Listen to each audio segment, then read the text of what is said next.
Welcome to our channel. Welcome to this place where everybody is somebody. You're welcome, you're welcome, you're welcome. Okay, if you're just tuning in for the first time, you're welcome. And if you have been with me all this while, thank you for staying with me. I must say, you guys are all wonderful. You are a great family. You're my great support, and God will support you. Yes, I just want to talk about something this morning: the art of speaking to the dead, or the spiritual significance, of speaking to the dead. Yes, when you speak to the dead, the right time to talk to a dead person, and it will be spiritually potent, and the wrong time to speak to a dead person, and it will not be of any significance spiritually. Yes, this practice has been ongoing in Africa, in Nigeria to be precise, because I don't know about other African countries, but I know in Nigeria, in some cultures, some places, people talk to the dead. If their loved one is dead, before burial, before they bury the person, they will talk to the person. So now, this morning, I want to tell us how you can talk to a dead person and you get results, and the wrong time to talk to a dead person and you will not get results. Yes, you see, when I lost my mom, as you can see, I am wearing my mom's clothes. Yes, this is one of her clothes. And how do I look in it? This is my mom's clothes. I like to fold the hands of the buba, because I'm not a buba person, but I love to, honor her death, wear her clothes. This was shared, and this was one of her tale that was given to me. Okay, guys, when your loved one dies or is lying in state, there are two types of lying in state. Yes, at the time that somebody just died, they say, oh, so person is dead.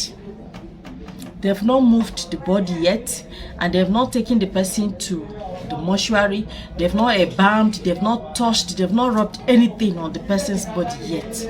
That is the most potent time to talk to the person. But the moment they put injection, they rub something, maybe they say they want to embalm the person, or they want to do all those. Once the body is tempered, it has become an ordinary something that is just to be sent to the grave. But at the time that somebody is still lying down, fresh, dead, and the person, they've not touched, they've not bathed the person, they've not touched the person's body with water or chemical or anything. At that time, when you say anything to that corpse lying down, it will be of tremendous spiritual benefit to you. Yes, so I want to use myself as a case study. I want to talk about myself, because when you talk about something, you should talk about something with testimony, or with evidence, with a proof. Have you tried it? If you have not tried it, you cannot be talking about it.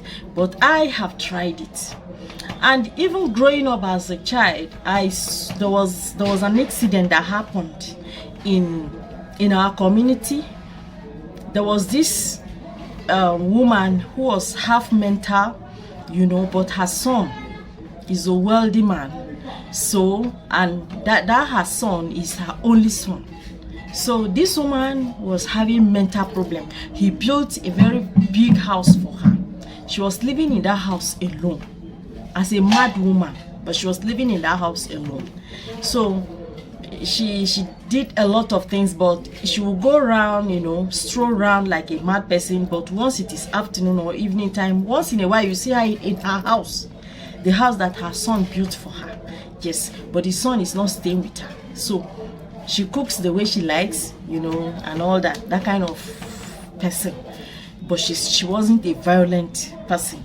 So when this woman died, I think I was still in junior secondary school then, or let me say high school, junior high school. See, this woman, while she was lying in state, there was this other elderly woman in our community there that was sick. She was having some kind of health challenges, and her husband is late. She's a widow, so she now went to the corpse of this woman lying down. You understand? And then she spoke to her. She sent her on an errand to her dead husband, telling her that, please, so Ikanyabuda, please, when you go to the great beyond, tell my husband that I am sick. Tell him to bring healing, bring medicine for me from the great beyond, because we have gone around everywhere. We couldn't find medicine for what is disturbing me. I am very sick. Tell my husband like that I am very sick and I need help. So this woman, they beat this mad woman, and she now they buried her. So after 14 days, this other woman that sent her, she just died like that. So she was buried.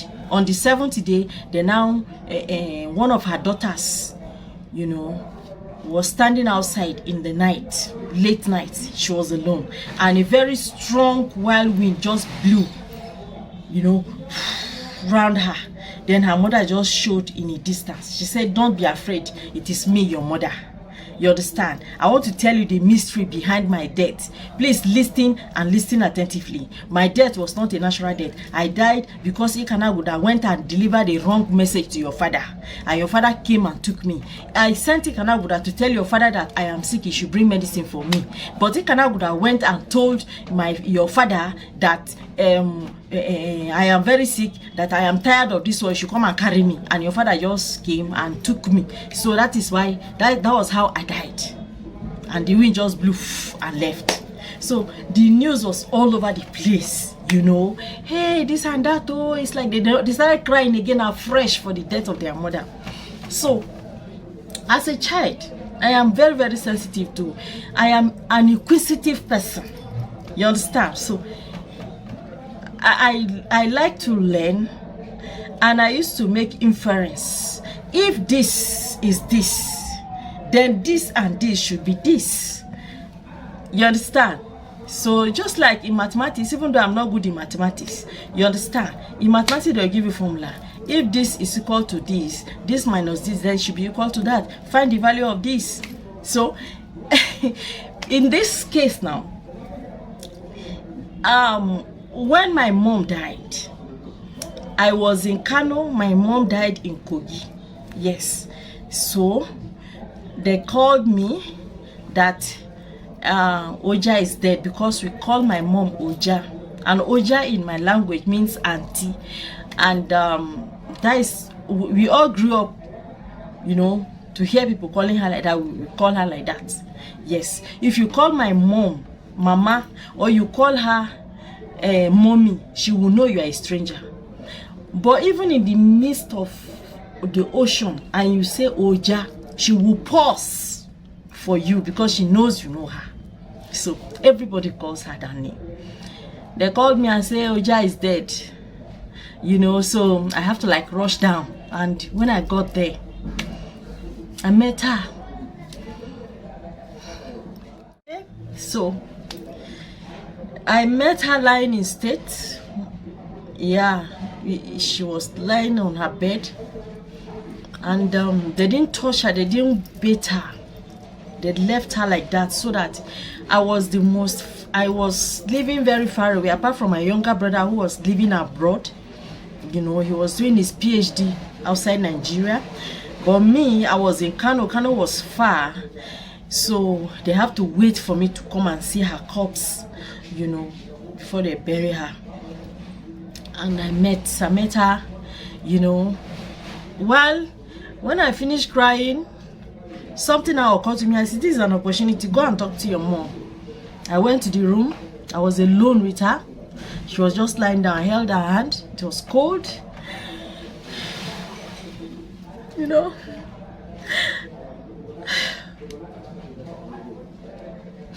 And I said, Uja, let your death, as you're going now, open doors for your children. Anywhere that things have been tight for us before, let it, you know, let things be okay now. Open an effectual door. Anything that is blocking our progress in all facets of life, make a wonderful way for your children now that you are dead as you're going. Look at our condition.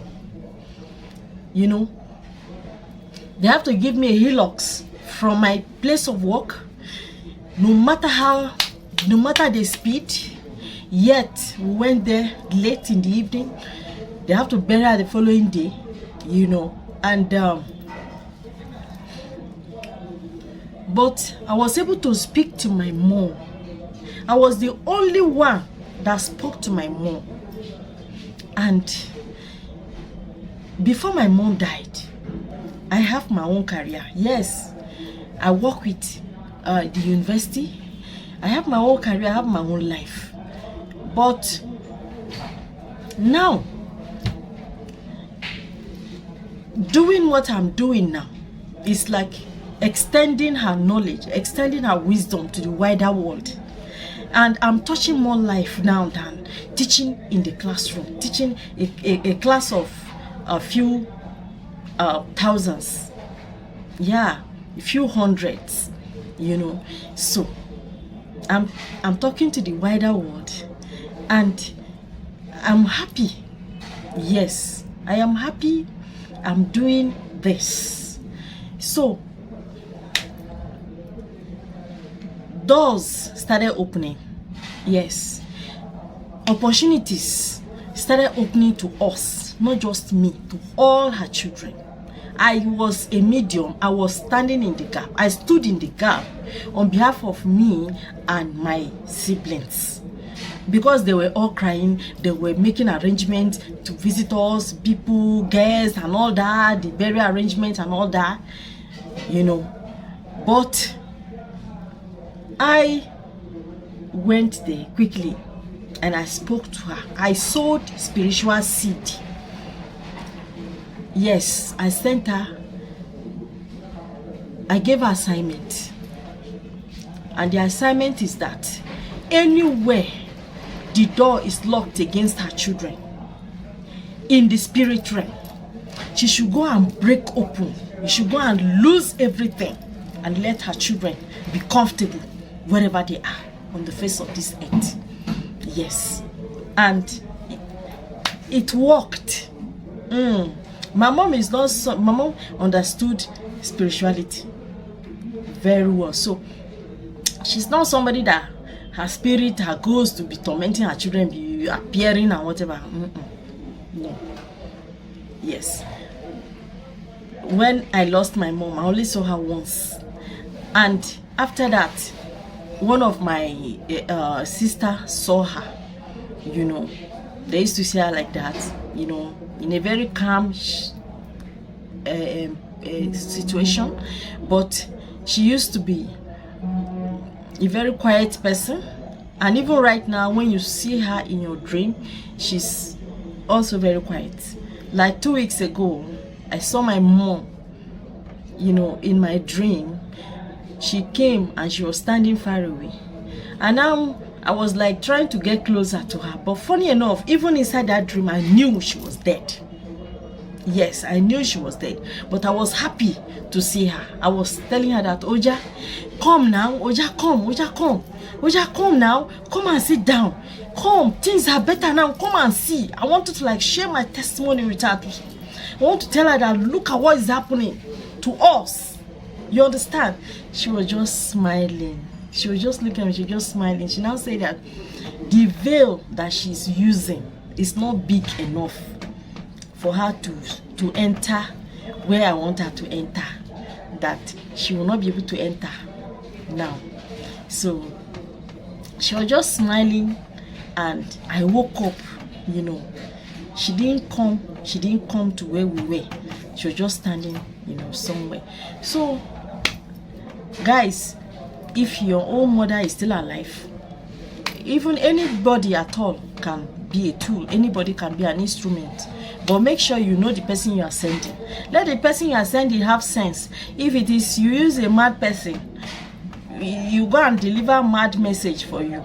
So please, when you talk to a dead person, you will get result. Yes, and that is why at times when somebody dies and they speak to that person, they say whoever kill you, you should not allow the person to rest.